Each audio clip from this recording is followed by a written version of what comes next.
Hey guys, yep, it's me again here with a second video in the same day. Well, someone asked or said that they believe that their ADHD has something to do with their negative dating life. So why not talk about ADHD and love life, which is considered like love bombing for us. My love life is a little dry right now. But yeah, people with ADHD struggle with something called limerence. And when they first meet someone or when they first start dating someone, limerence is when you are all in, you dive all in to a point where it looks like you're infatuated with this person. So there's 3 stages that you go through with limerence. The first stage, like I said, infatuation, right? Where the person becomes like the center of everything throughout your entire day. You can't wait for them to call you. You can't wait for them to text you. You get happy, you get excited. And then the second stage is crystallization. And that's where you idolize this person. You ignore all their flaws. You're seeing them as perfect. Nothing they do is wrong.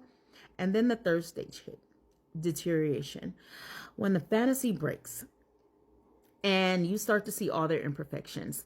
And now you're starting to feel regret. You feel anger. You're a little sad because you feel like you just wasted this time with this person that you really don't like. And then the attachment starts to fade.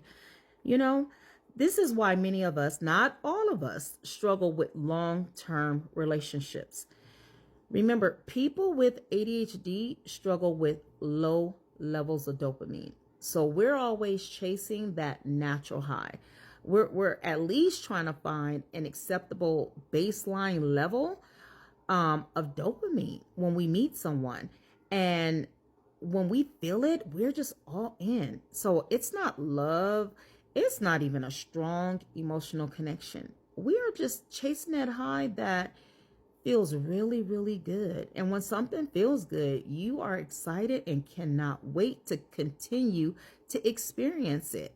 Right? So you get super motivated for just life in general when you start to deal with a person that gets like your dopamine spiking really high. Unfortunately, that dopamine high only lasts so long.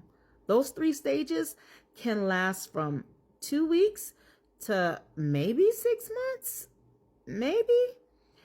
And then we're bored.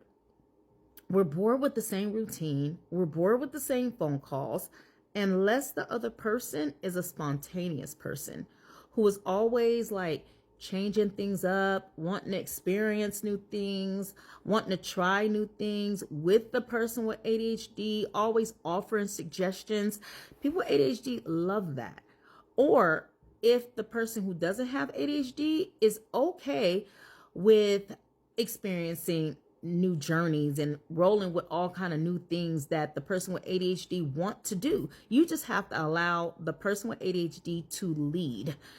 Let them lead. And if you're willing to go on it with them, hey, they're willing to keep you by their side. See, the other person has to be on board or they get thrown overboard. Sometimes you may even notice that people in long-term relationships where one person has ADHD and the other person is comfortable with routine and won't budge, you'll notice the person with ADHD either likes to do a million activities, might have multiple jobs, a couple of different hobbies, and they will gladly do it by themselves. You don't have to do it with them. But see, you can't try and stop them. And you can't complain about it all the time because you're basically telling them, hey, stop your life. Stop feeling good. I just want you to sit here and do nothing because that's what I like to do. We can't do that. This is why it's important to learn about the other person before diving in and understand the needs of both the person with ADHD and the person without ADHD. We are lovable individuals. I promise we are. So if you have ADHD and you find yourself always love bombing whenever you start talking to someone or dating someone in the beginning, just take a step back and reassess the situation and start to look at the things that you like and things that you wouldn't like. Remember, look at facts. Don't look at how you feel. I hope that helped. Thank you.